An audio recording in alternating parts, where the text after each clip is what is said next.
Hi everyone, today I want to talk about the problem of a different kind of pesticide poisoning, which is the organochlorine pesticide poisoning. And firstly, I don't remember if in my previous videos I've mentioned this, but the general conception of doctors when they treat patients with pesticide poisoning is that patients, and this is what I was also taught when I was studying pharmacy related studies initially, that pesticide poisoning means acute poisoning or chronic poisoning. In acute poisoning, what happens usually is it's the kind of poisoning where you are consuming a lot of someone takes like this bottle of something, and in that bottle there is pesticide, and they end up consuming the pesticide from the bottle. And this can happen usually when it is acute poisoning. People assume people are consuming something because they are consuming it because they want to commit suicide, or accidentally, if a pesticide bottle looks very attractive and you've kept it somewhere very accessible to a baby or a toddler who is a naughty toddler. So naughty curious toddlers or children, they go around checking things, and when they find something in the home, they end up like consuming it, right, out of curiosity, or if it looks really fun to them, they might end up consuming it. But what happens when you end up consuming something that looks enticing to you because you're a kid, or if you or people assume that if someone is wanting to commit suicide, they have consumed this whole bottle of pesticide, right? These are the two general acute poisoning related thing people perceive that this is what acute poisoning is. But people forget, or people don't realize nowadays, that the earth pollution levels are at such high level that if a facility is making like this, manufacturing something, a drink like this, any kind of drink, if a facility is manufacturing any kind of drink, it is possible that the drink that they are manufacturing, even if they are following many normalized manufacturing principles, if the water supply of the area is highly contaminated and the device that they are using to filter the water out to make it pure is not able to detect all the contaminants of that area, or not able to separate out the chemical contaminations from the water, then what ends up happening, even if the filtration system might have filtered out some chemical contaminations, it doesn't filter out all of it. And when it doesn't filter out, some systems don't filter out all of it. I have had consumed in the recent years multiple outside food drinks, because I was so sick in recent times. I was not able to make my own food, or I was so sick.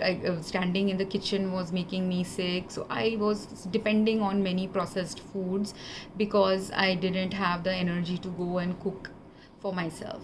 And my body was also craving water, but my water supply also occasionally had some filtration related problems going on, because of which I was not able to consume good water also. So I was drinking some of these packaged drinks, and in multiple packaged drinks I have found problems of pesticide contamination, soap contamination. Some seem like inadvertent contamination, and some also seem like deliberate contamination. And there's a way to tell when it is but whether people will be able to tell it, it is up to the people who are working in these fields. But there's actually really a way to tell when it is a deliberate contamination and when it is a inadvertent accidental contamination. And despite having complained to at least one of the companies I had complained to about their products multiple times, I have also tried complaining to the retailer. One time I complained directly to the company, but all the company did was they wanted to know where do I stay, and that's all they wanted to know, whether in that area they can send a better I don't know why, but they were potentially wanting to refund me the money or something. But I told them that this is the mass scale product problem. So and I had written exactly like clinically how, as a pharmacy student, what I know about manufacturing principles, what kind of stuff I make in these videos. That kind of a knowledge related email I had sent to the customer service personnel and asked them to forward it to their bosses, because this is another problem in India. In a billion populated country, if a complaint is made to a company, that is a critical complaint that they should address and do some right product recall, do some due diligence to make sure that their product is not contaminated. That kind of due diligence apparently is not happening, because very few times have any of the customer service people replied back with the right response that this will be escalated, or they don't even seem to understand when a critical health harming potential is present in some of these products. And I've consumed multiple products in recent years with all these kind of problems, where I've tried different levels of complaint. I've tried complaining to the company itself, and the company only gives you a replacement product which also has similar problems as the original product. Because if you don't do, a replacement product can't change if you have a manufacturing problem going on or a deliberately structured problem going on. Those kind of things, if you don't resolve it in the right way, you will not be able to solve the problem, right? So that was one issue. Second issue is, if the company is not solving it, the retailer at least should solve it. But retailers also nowadays don't solve the problem. They don't want to return. Some retailers will not take the product back. Some retailers might take the product back, but after that they are not doing the right diligence. All they are doing is, many companies then start giving these products as at discounted rates or buy one get one free rates. Because I have also bought for cosmetics, especially in the last few years, some cosmetic products which I bought buy one get one free, I ended up, or in some discounted rates, most of them ended up having some kind of contaminations in them. And because my health was in a precarious state, my skin was able to detect a contamination sooner than it would have if, when because this literally happened like 9 years back when I used some products in India. The way they were impacting my skin was, it was leading to only minor skin irritation. But when a few years down the line, my health had completely deteriorated and was in a really precarious state. At that time, even like just this minor skin irritation wasn't there. My skin had started becoming sallow in nature, and if I had to literally stop using those products, because if I would use the products, my skin that's looking this shiny and soft, it wouldn't be this way. Instead, I would have rough and scaly skin. I might have had eczema like conditions occurring, or I might have rashes occurring on my body. So some problem or other would have ended up manifesting on my health if I hadn't stopped using those women's consumer products. And many women's consumer products are right now in the market in this way that are really harmful to women's health.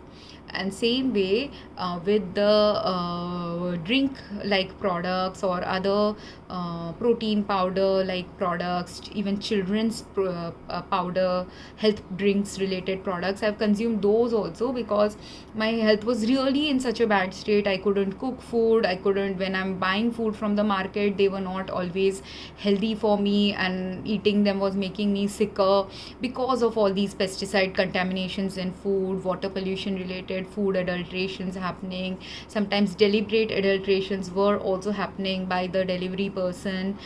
Different things were going on, and you can tell when the cook has made an error, or if the hotel is using contaminated water supply, or whether someone is deliberately contaminating a food. It is very different. You can tell the difference between these. I can tell the difference between these. Other people, whether they can, I don't know. But because of which, what started happening to me was that I had to even force myself some days to consume children's protein powders or baby food also, baby powders. And in baby powder, and see, if I was an adult who was not consuming these foods, I wouldn't know that there was some contamination going on with them. But because I was an adult at a sicker state, that's why when I was consuming even the children's foods and children's products, I found that contaminations were there even in those products. Because the general problem is we have a earth pollution problem. First step to resolve all these problems is to resolve earth pollution problem. After that only chemical company specific, operation specific problems can be resolved step by step. And even company and operation specific problems can only be resolved if company is ready to do ethical practices.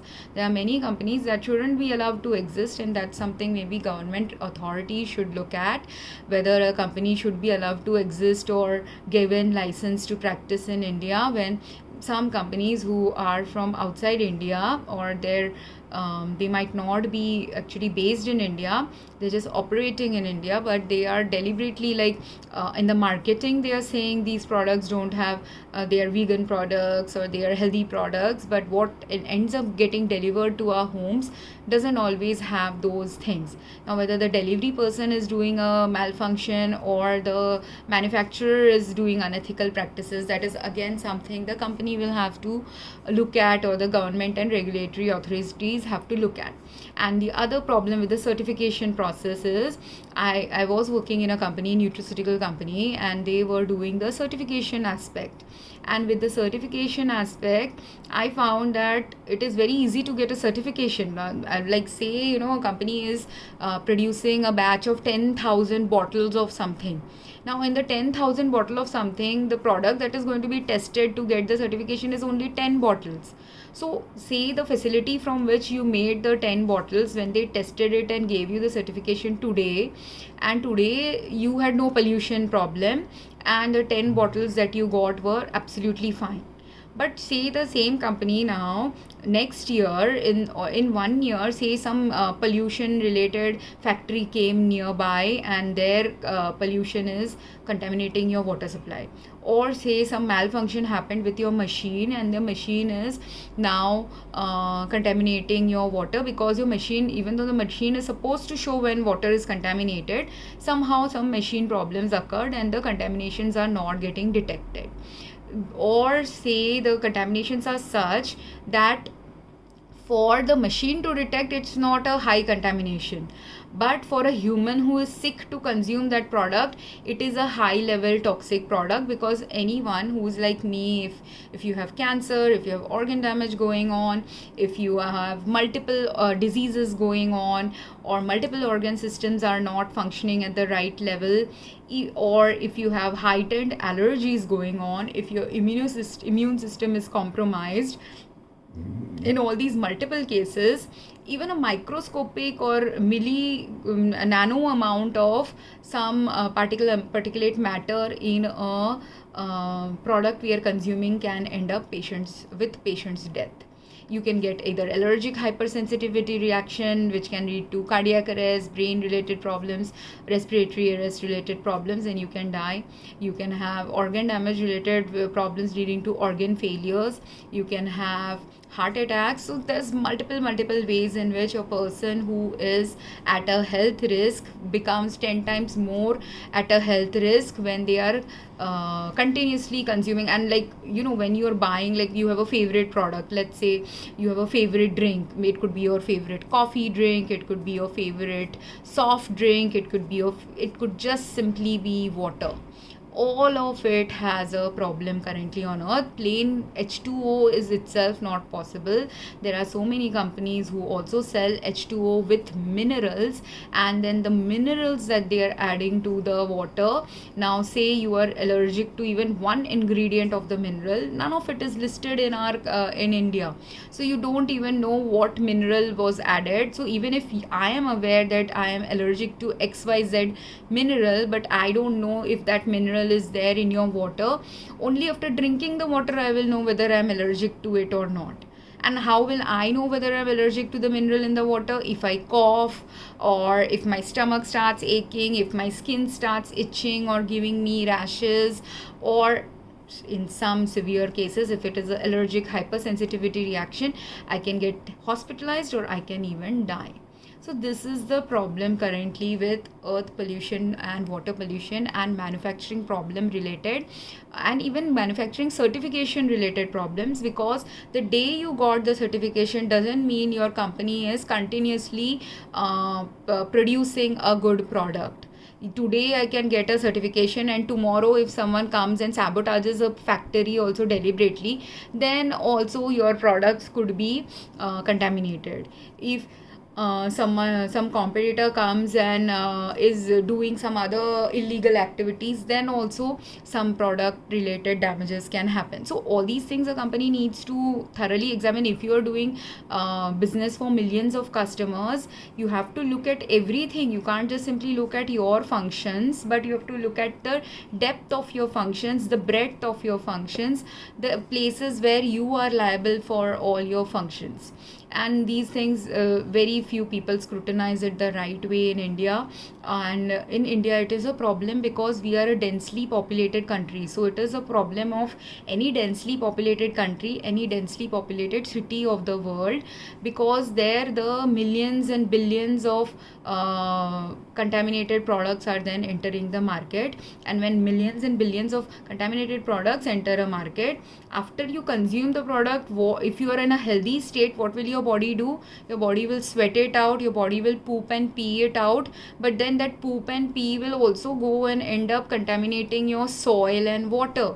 So what is happening? If you allow a crappy product to exist, eventually you are allowing the conditions for crappy water and soil conditions. And when crappy water and soil conditions exist, you are damaging already the trees in your neighborhood. First the trees will get damaged, next the animals, smaller animals and bugs will get damaged, and next the larger humans and larger animals will get damaged.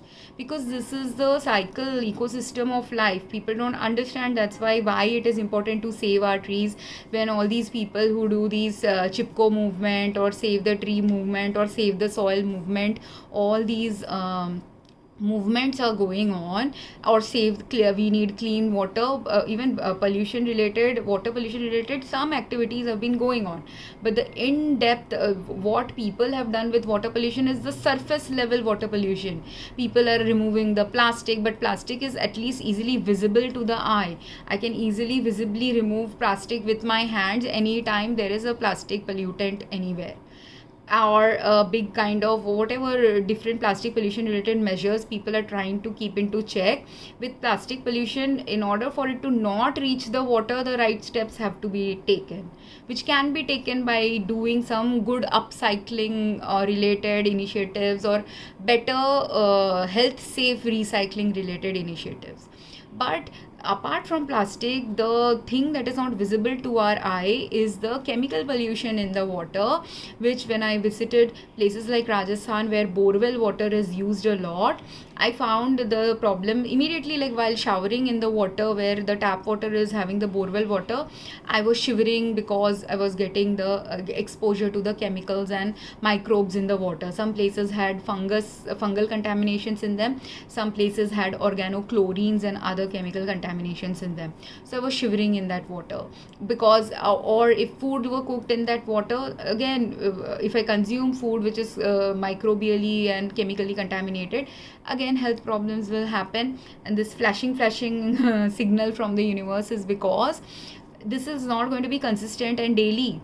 Like how this flash, my light bulb has some problems or voltage related problem is going on, because of which the light bulb is flashing. And like that, if water pollution is chemical pollution based, if today in my neighborhood there are 10, let's say there's a very small patch of neighborhood that let me look at, and in that small patch of neighborhood, if there's only 20 homes or 10 homes and 10 businesses, whatever is going on in that area, if 10 homes and 10 businesses are there, everything that related to the water pollution of that area or will be, and you are using water from borewell, so everything related to the water pollution is the local water supply of that area. And in that 10 homes, if today one home does a pest control related initiative, they sprayed it in the air, but eventually after spraying it in the air or corner of your rooms or around in your garden, everything eventually goes down into the underground water. And if I sprayed it in this home, which is, let's say, assume a small bungalow, the next neighboring home also, or 5 homes down from me, they all will also get the same water if their home is in such a area where the water is going to accumulate from neighborhood. So next door neighbor, if there is a slope, then the person who for whom the slopey water is coming through, everyone gets some little bit of exposure of the same pesticide. And the maximum pesticide will be there in the water of that place where the spraying of pesticide was done, but the neighboring homes will also have some pesticide residues in their homes. And if I spray today, the neighbor might get the water contamination maybe one day later, when one day later the water flowed to their home with the contamination. Or it depends on the water flow. If it is raining very heavily, maybe quickly the water will go. If it is raining slowly, maybe slow, and the soil is dry, then it may not even go today. But today is summer. If it is like, say, May, in the May month I sprayed pesticides, nothing went anywhere because there's hardly any water in my underground water table. But as soon as the first rain happens, then everything that is getting washed, the building walls that are getting washed with the rains, the trees that are getting washed with the rains, the soil now which has higher level of water, then the water is flowing. And after that's why during the first rains also, after summer ends, those first rain water is also highly contaminated, usually in India, especially in densely populated places where high amounts of chemical pollutants are being normalized as a daily normal activity in our daily lives. And pesticide use is a very normalized use. The second contamination that I found was in resort places. In very popular resort places, I found usually high levels of soap contaminations or sunscreen contaminations in their water. Even in beach like places where beach resorts are there, even the beaches are slowly getting contaminated with high levels of soap and high levels of sunscreen and whatever kind of chemicals are prevalently used or predominantly used by people in that area.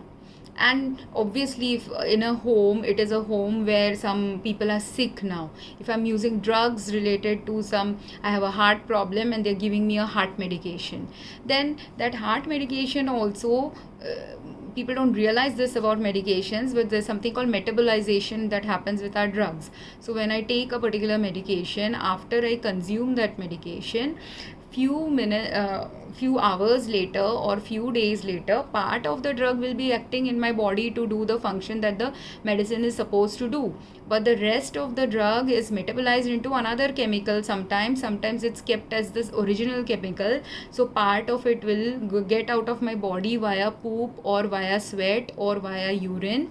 In these 3 ways it will leave my body, but it will leave, when it is leaving my body, it will be either as the original chemical itself or a metabolized version or a slightly chemically changed alternative version of that same chemical.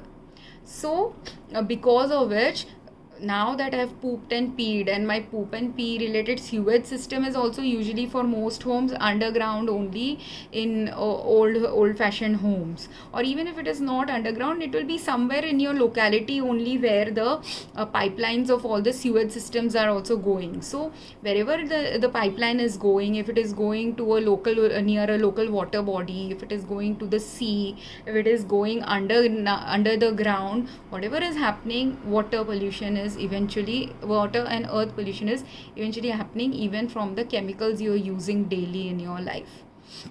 And if you are in a city where it is directly underneath you, directly all your pipelines will eventually, if there is some cross contamination going on, or if you are anyways using your underground water supply only for all your daily needs, your water will be contaminated with whatever is there underneath your soil. If chemicals are there, chemical contamination, if microbes are there, parasites are there, then microbial or parasitic contamination. And this is how people end up falling ill.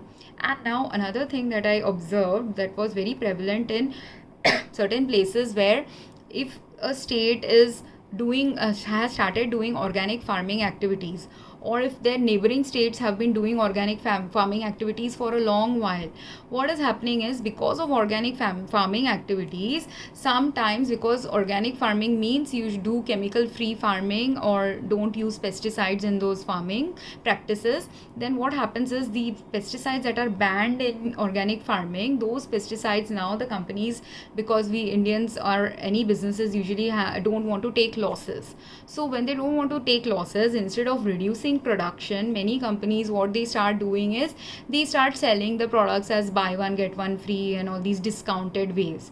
So now if organic farming is, say, happening in Himachal Pradesh, and there 30 chemicals of organophosphate and organochlorines have been banned, where are those 30 organophosphate, organochlorines now going to go? It is either going to go to neighboring countries by import-export business, or it will go to neighboring states of India, or it will even travel further down. If even in those neighboring states now no one is using it, maybe if the neighboring state also starts doing organic farming practices, again from there it will now travel to a state where poverty is there. Especially where poverty is there, finally everything lands up in the most poverty stricken part of the world, where getting something cheaper is of value to people. Second thing that starts happening is, even if a farmer ends up, like, say, because what is the tendency of human beings, if I buy one get one free offer is there, I bought two bottles of pesticide, or two packages of pesticides, maybe 1 gram. I'm a small scale gardener, maybe I'm doing home gardening, and I bought 1 kg, buy one get one free, 2 kgs of a pesticide. Now when you are a gardener or even a farmer, and usually maybe you spray only whatever is instruction, and the instruction says spray 5 ml of it or something, mix 5 ml in 1 liter bottle and then spray it in your garden. This is the instruction. But then when you have easy access, when you have cheap access, what starts happening, this is also a human failure, but when something is very cheaply or easily starts getting easily available, people start being careless also about what they have.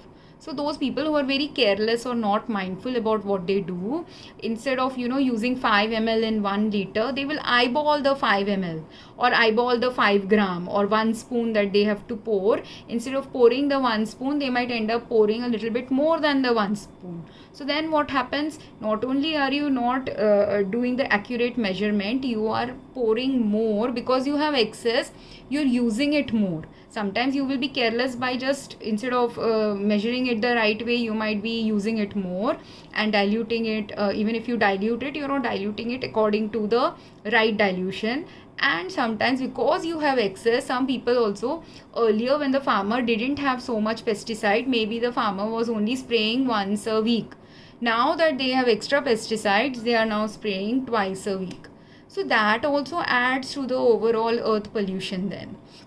So all of these reasons have now started. When ban starts happening, governments, that's why also need to start looking at the bans in a little bit deeper way and more in-depth way, that the ban doesn't simply mean that it should stop getting sold, but the ban should slowly start also stop the manufacturer of these chemicals as well. Otherwise there will be pockets of the world where excess pesticides are now accumulating and damaging people's health. And then finally, and the problem also is, once the company has already manufactured it also, when it's banned, there are also companies who will not sell. They might be conscientious and they are not selling it, but that excess material now that has accumulated somewhere, that excess material also eventually, if the company goes bankrupt, say if they have gone bankrupt, then that excess material is now just simply lying around somewhere. And then when the company is bankrupt, say a factory shuts down, for years and years the contaminated the product is closed for 10-20 years, maybe some business related legal challenges happen, then at that time what happens, for 10 years some chemical is just accumulating in an area, and then when the bag ruptures, because of normally also in normal life also any packages that we have, they will disintegrate with time, right? So when they disintegrate, again that local area where the factory is, that local area's water and soil will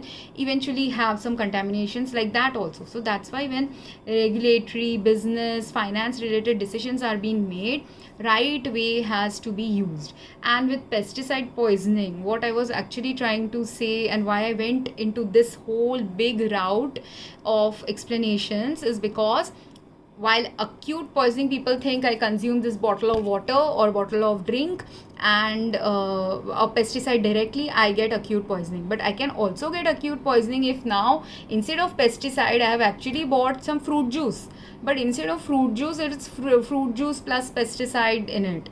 So then also I will have acute poisoning related symptoms like sweating, or like eyes, watery eyes, red eyes, excess poop, excess vomit, all these kind of symptoms. Or while sleeping I will be sweating a lot while sleeping. All these kind of pesticide poisoning related symptoms will show up for me.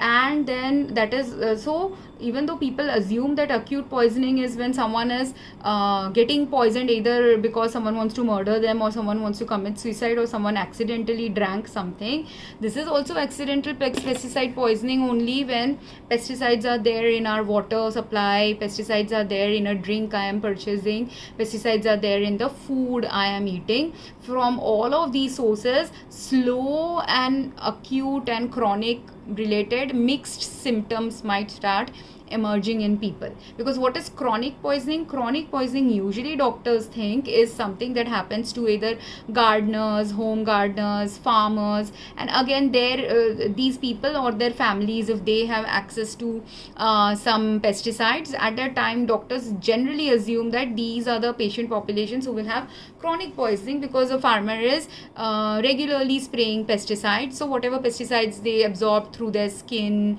or while doing their job, inhaled it, or it got absorbed on their clothes, and from their clothes it got absorbed on them. So that's how doctors usually presume that pesticide poisoning is happening via the farmer doing activity, or a pest control person doing a pest control activity, or a gardener doing a pest control activity. These are the places where they usually presume is happening. But who is using pesticide chronically? Are these the only people using pesticides chronically? No. If you are a retail worker or given the job of doing pest control for your retail store, you might be spraying pesticides for your retail store. Or if you are if they are using a pest control company, yes, the pest control person will be liable to get the pesticide poisoning, chronic poisoning. But any retail worker who works in that store will also get the chronic poisoning, because once the spraying is done and the worker goes away, pest control worker goes away, but if you are working around there and you are touching and they have sprayed on the floor only, but some microparticles will still fall on the shelf, still fall on the floor. If I put 1 kg of my flour and 10 kgs of my rice and everything on the floor, those 10 kg pack surfaces also now have some pesticides on them, and those packs now, and people are not mindful about these practices, so easily pesticides could have been sprayed even in, like, if there's a box and a box has maybe 100 of these bottles from the manufacturer, and that box with 100 of these bottles from the manufacturer is lying on the floor when the spraying was done. So the pesticide is there in the box. Now the customer service, the retail person who is opening these packages, they are going to get exposed to it, inhale it, absorb it. If there's even micro particle of a little bit of hole also in my bottle, a bottle hole might be a little difficult because the bottle is a thick plastic, but if it is a thin plastic bottle, or if it is a thin plastic material covered some snack or something, if there is even a small hole in it, then inside it the chemicals can get go inside and end up contaminating the product. And now sometimes if people are antisocial personalities, they deliberately also end up contaminating something. If people are not deliberately contaminating it, accidental contamination places are many, and because pesticide use is so prevalent, the places where person can end up having chronic poisoning from pesticide exposure is a lot as well. In India, there's also so many street vendors who are selling food, selling clothing, selling other items, flowers, whatever we are selling, but at that time also there's no warning given when the municipality comes and sprays the locality. So when the municipality is spraying, even if there were no street vendors, shop vendors also sometimes put their clothing and other display items a little bit outside on the kiosk. So anything that is there in the kiosk, when the municipality is spraying around, everything that is there on the kiosk, on the footpath, on the street vendor's cart, all of it has a potential to get contaminated with pesticides when the spraying is happening. That's why responsible pesticide spraying also needs to start happening if people want to people have to slowly only detox. We can't immediately stop spraying pesticides, because what happens is, if my body has now got used to every day having pesticide exposure from different sources, like say one source is from my home, one source is from the street spraying done once a month, one source is from the workplace I'm working at, where my work office is doing some spraying, one exposure is happening while I'm traveling and the train station is doing some spraying. So multiple places are doing their spraying. So if I have exposure, and then some exposure is happening from my food, some exposure is happening from my drink. If I have exposure from like this 5 to 10 different sources, slowly step by step one source has to be eliminated. So if I know I'm having pesticide poisoning related problems, yes, I will have to go and get a treatment for it. But apart from the treatment, I have to also reduce exposure to pesticides in my home life. How do I reduce exposure to pesticides in my home life? If I am responsible for using pesticides, I stop using the pesticides then. If I find out that municipality is doing it regularly and it is starting to harm people, I complain to the municipality, and the municipality takes the step-by-step approach of, if earlier they were spraying every month, now they will spray only once in 6 months or something. Then from once in 6 months, they slowly do it once a year. And then from once a year, they stop doing it at all, or maybe once in 5 years, or they find out an alternative that is a health-safe alternative.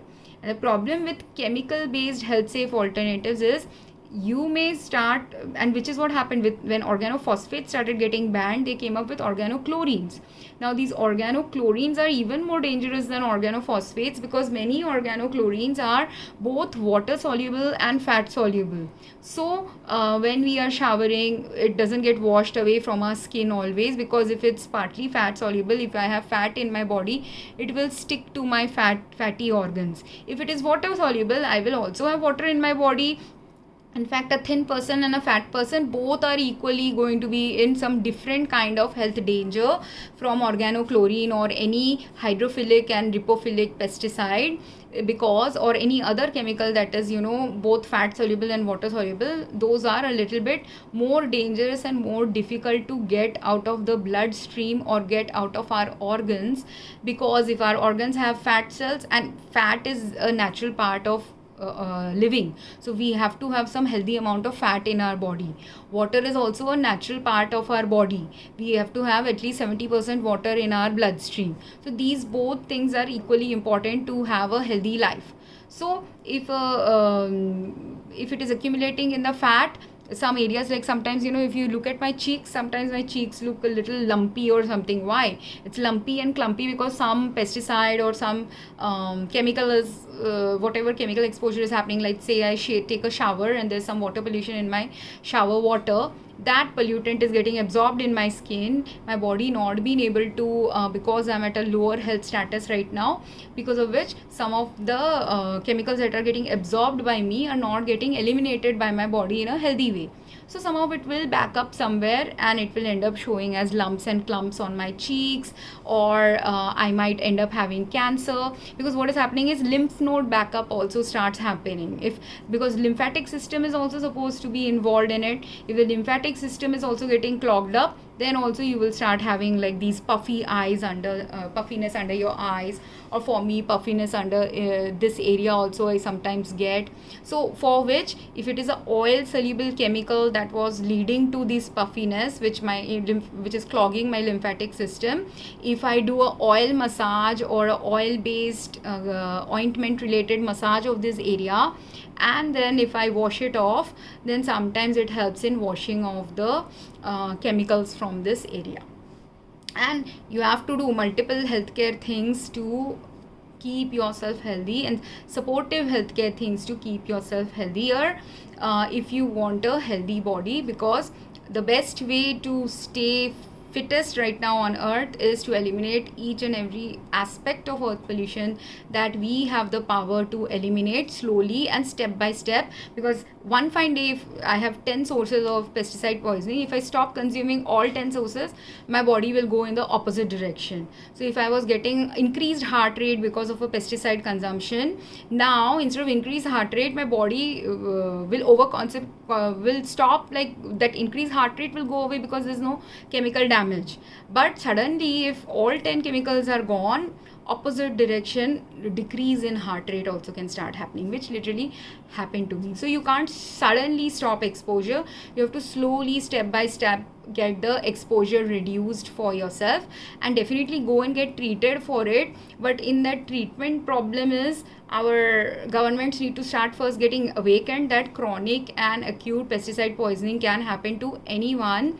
Even when I'm not a worker who works in a field where I'm daily using pesticides myself. Like right now I don't use any kind of pesticides consciously, but still my pesticide exposure is happening from the water supply, from the food, from the drinks, and from the clothing related exposures. Or anytime I'm walking somewhere, if that area has been sprayed a few hours or minutes before I went to walk there, if I went to a garden and the garden has been sprayed, some inhalational exposure, absorption exposure can happen from that garden via skin absorption, via hair, something sticking to my hair, and then when I take a shower again, skin absorption could happen.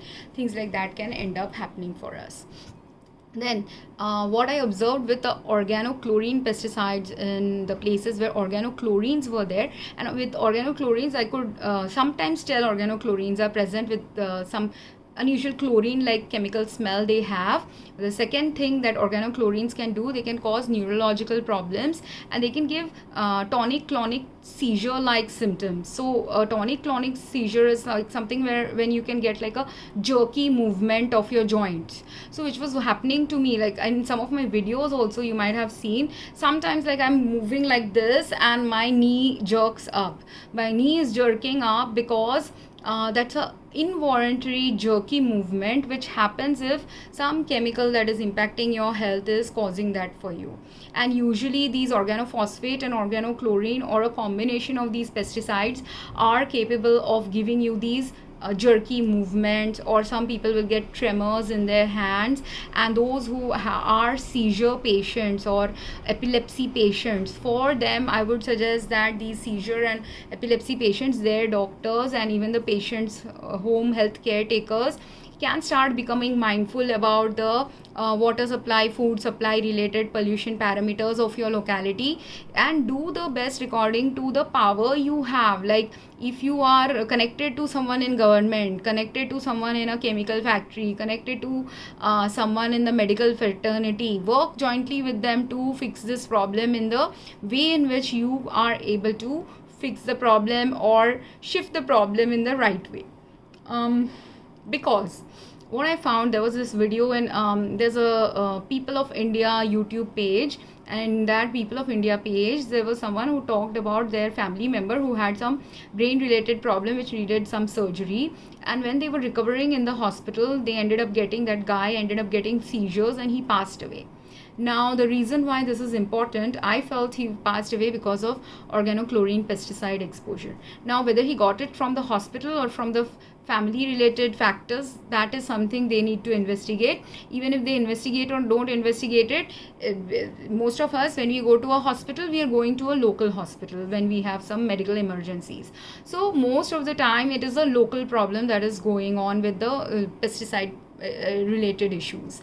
So which means like, and I felt that might have been a Rajasthan like place like incidents where organochlorines are used regularly, because of which what is going to happen if organochlorines have been used regularly in your local farming and gardening or business practices, what is happening? Your local water supply is getting contaminated. And if it is a place of Rajasthan where borewell water is used, and not just Rajasthan, in West Bengal also borewell water is used, in Goa also borewell water is used. These are the three places I found, and Sikkim also have found borewell water is used or local water supply is used. So whatever local water supply has contaminations, it is coming in your water. And when you're showering with that water, cleaning your clothes with that water, washing your hair with that water, cooking your food with that water, making a nutritional drink with that water, everything is contaminated. And like with Rajasthan, I specifically made this comparison that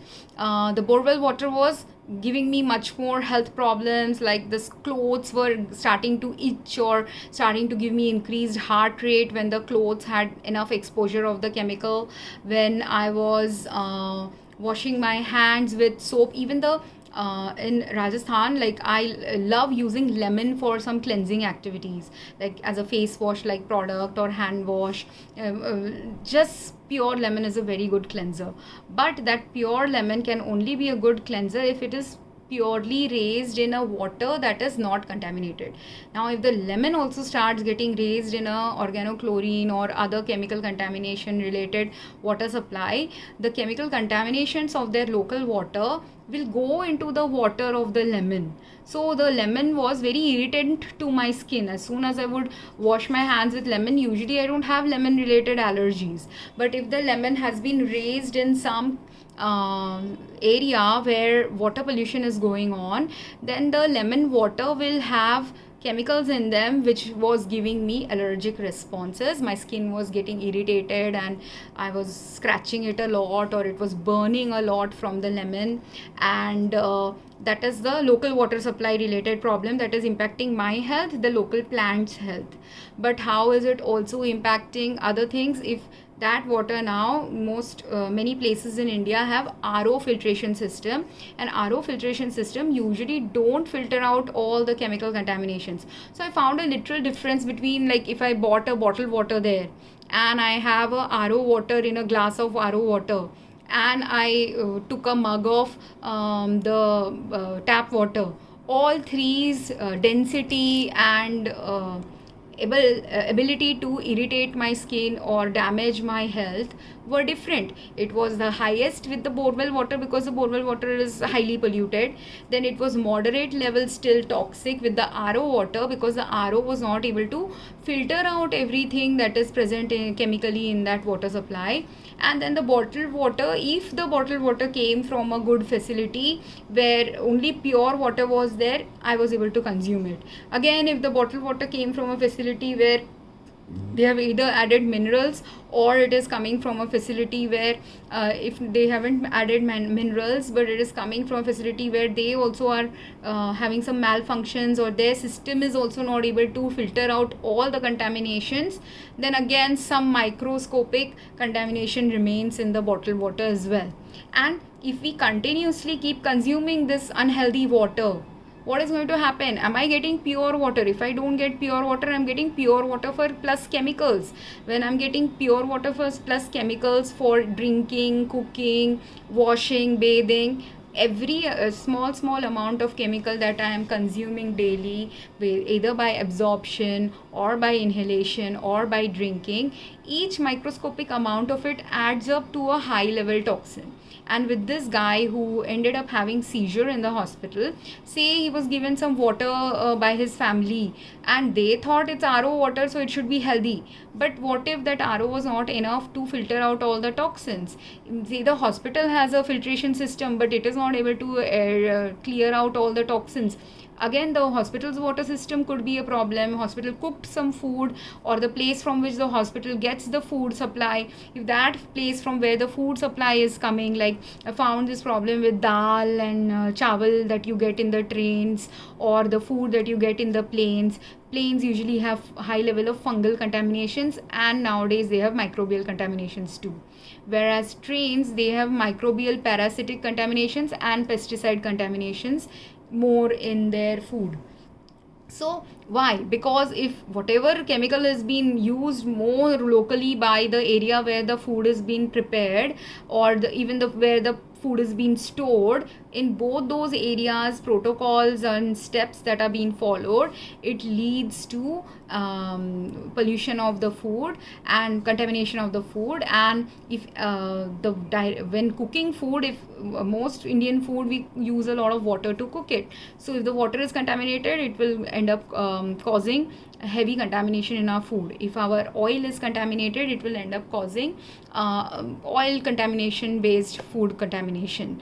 Whatever it is, currently if we don't solve these in the right ways, many people are going to fall sick and die as a result of places where change needs to be made, but if the right changes are not made or not even understood where these problems can arise from, that's how people end up dying or suddenly having these seizures. And while the doctor might think, okay, they're having seizure because they were doing a brain surgery and they gave maybe some normal anti-seizure drug, but if they didn't understand that this seizure is happening also from a organochlorine pesticide poisoning, and that poison exposure was continuing, even giving medicines was of no value to that person who died. Because what if the organochlorine exposure wasn't simply from the food or drink? What if it was also on the hospital linen? Because if your local water is contaminated, wherever you give your linen also for your cleaning and washing, hospital might be doing it themselves, they might be giving it to a vendor to do it. But if the vendor doesn't understand that water pollution is impacting his area, that water pollution related organochlorine pollution in his water is going to stick on the bedclothes and the clothes you're given in the hospital.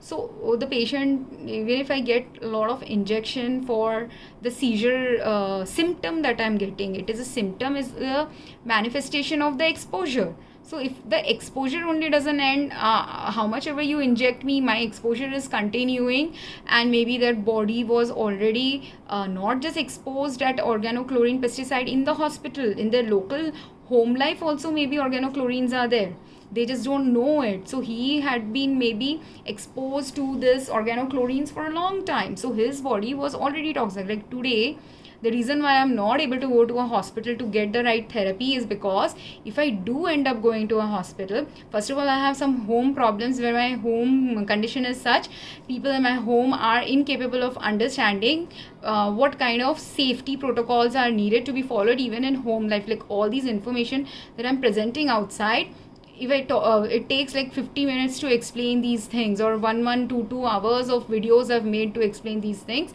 my family doesn't even have 5-minute time to understand these things, because the simplest solution is reduce exposure to chemicals.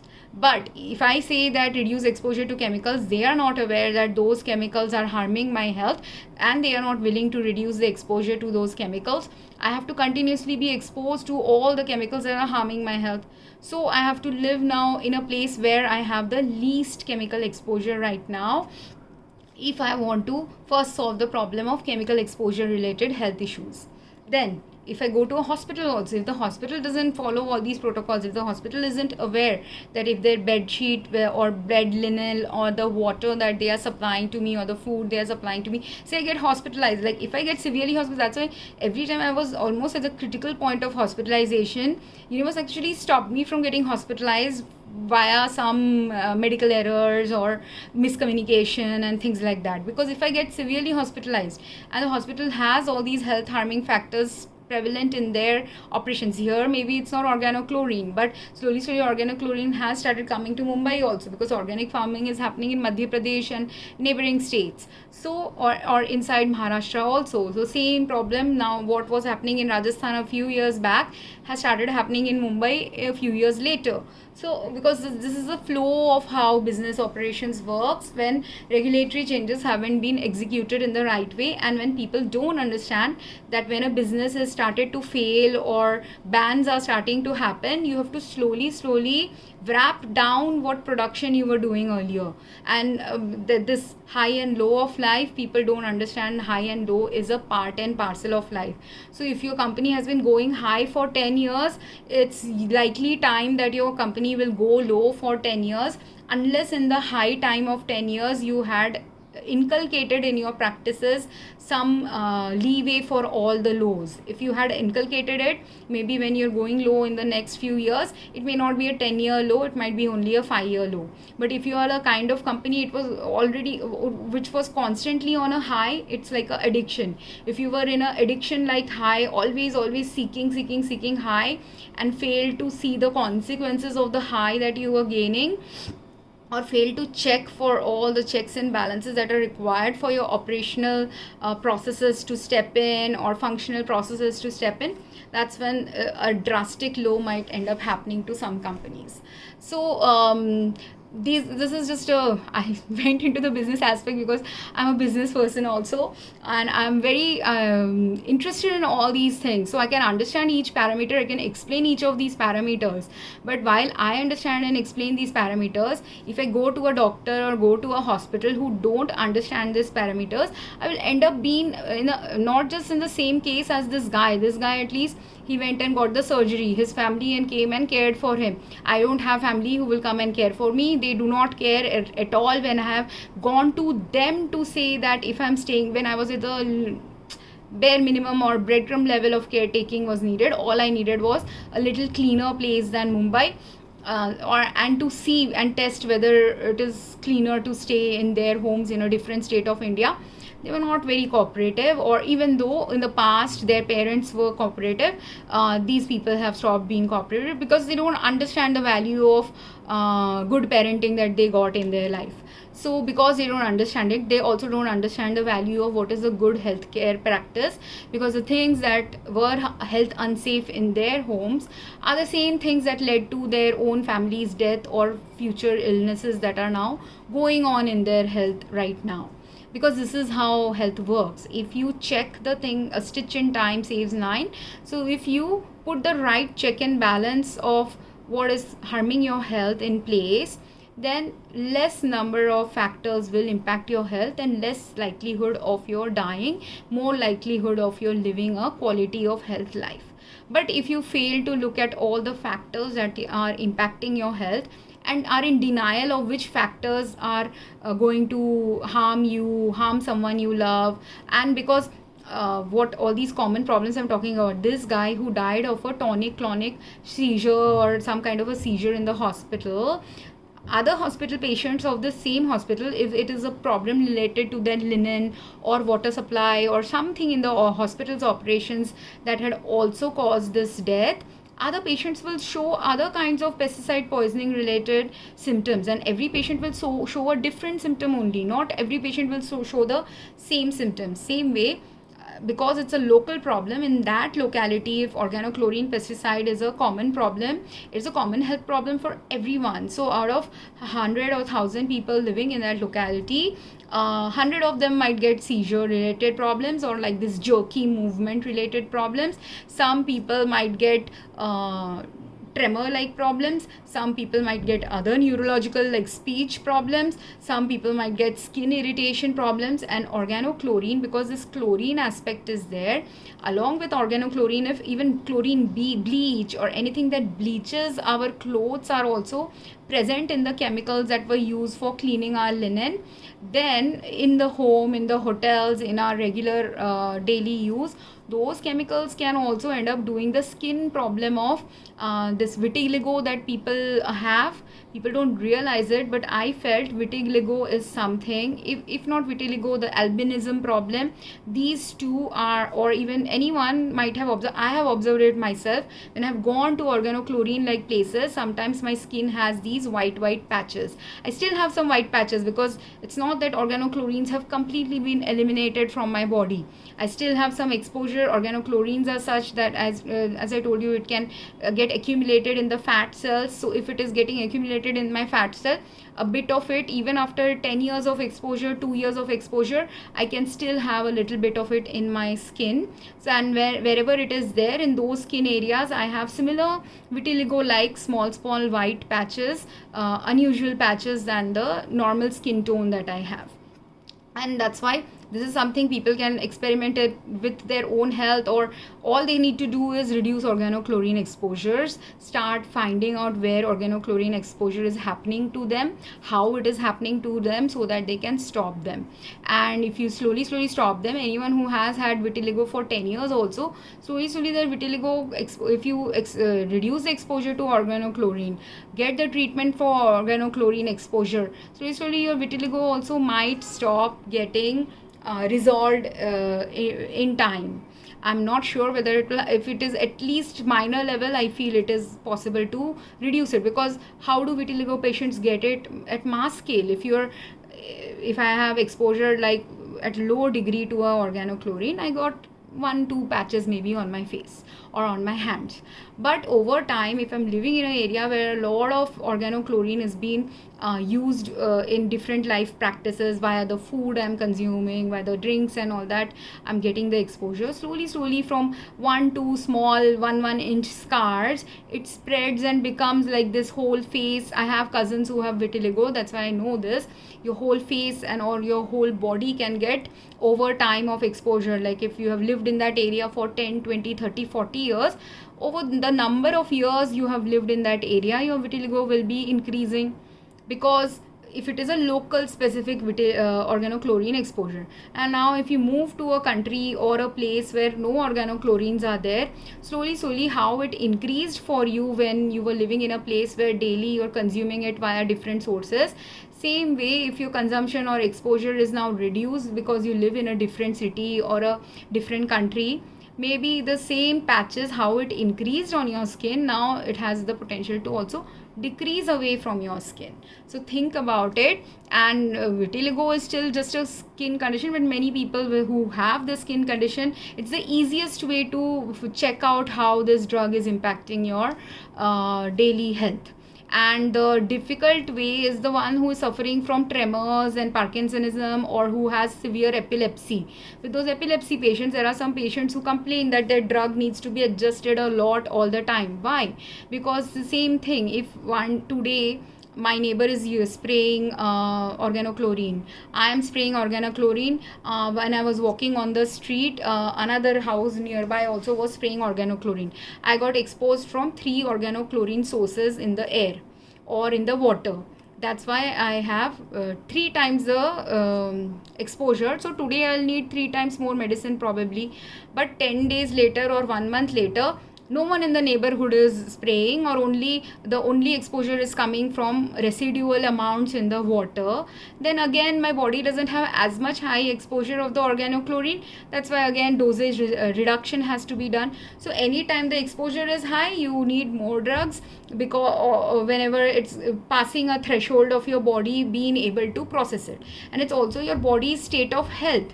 If I am in fittest condition, at that time maybe I will need a low dose medicine. But if I have become deteriorated in health at that time, because my organ systems are now not functioning that optimally, sometimes my symptoms will start, even with small degree exposure, my symptoms will start sooner. So that is the problem. And then the reason why this guy, even though he was in a hospital, he still died. Even though they were capable of giving him therapy, he still died, because if the doctor is not aware that a poisoning is happening, how will he get the treatment for the poisoning?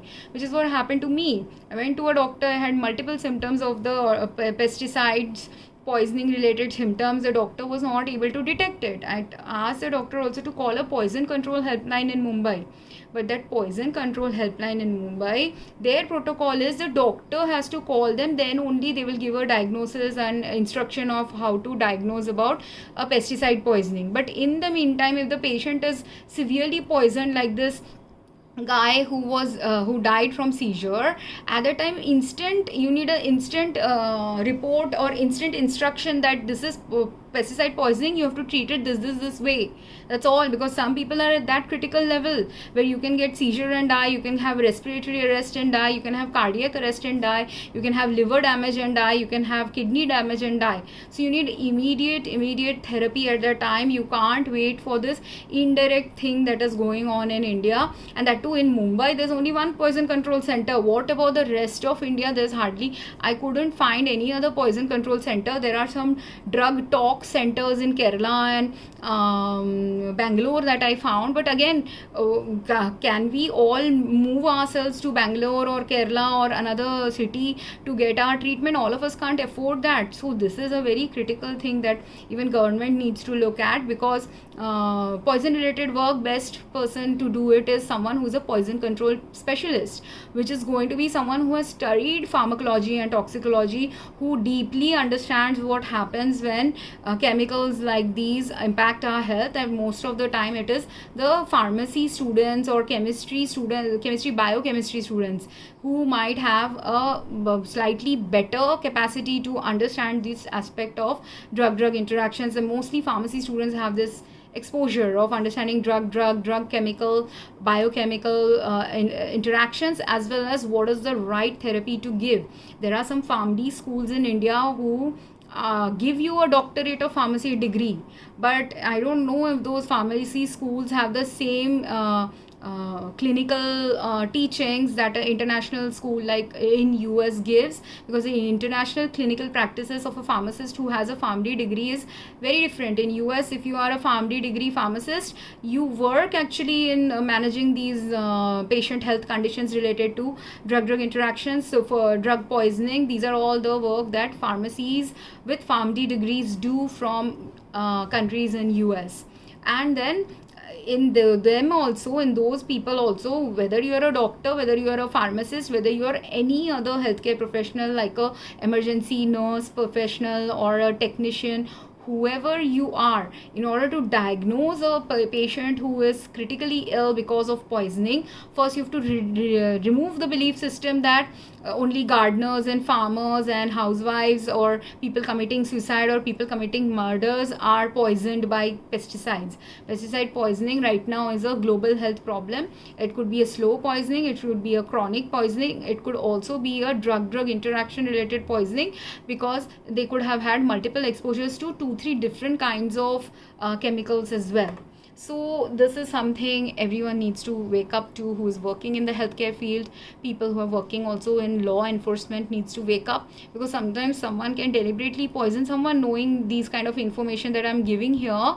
If someone is a highly intellectual criminal, they already know this information. Is what information I am giving is something I have studied 20 years back, 10 years back. Even then, when one time I had high level poisoning, it took me almost 10 years to realize that some of those symptoms were actually poisoning from pesticides. When I had a repeat incidence of those poisoning happening, that's when I realized that my previous poisoning was also from pesticide related exposures. And at that time I was in US, so even the doctor there couldn't realize it, because first of all it's very easy to think that the poisoning related incident is something else, when more critical analysis and discernment has to be created both by the doctors, and a self-awareness has to be created both by the patients too. Then only the right resolutions will happen.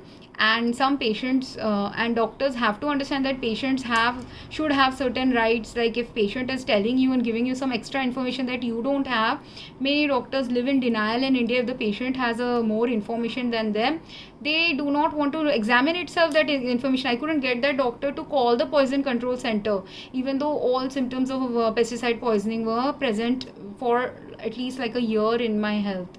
So that's also something, some regulatory and systemic changes have to happen about it, as well as increased awareness has to happen, so that we can slowly cut down the poisoning related exposures in our daily life.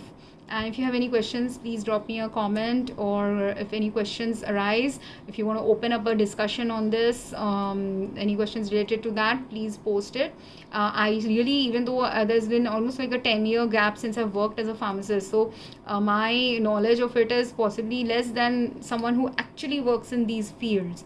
But even if someone actually works in these fields, still sometimes it's very the mindset of people is very fixed about where poisoning happens, when there is this whole intermediate zone of mass scale patients who are currently going through poisoning related health issues, which, if the poisoning is controlled, if the exposures are controlled, you may not even go to some severe health damaging condition in the future if you were treated in the right place, right time, and lower amounts of drugs would have been then needed also to treat you.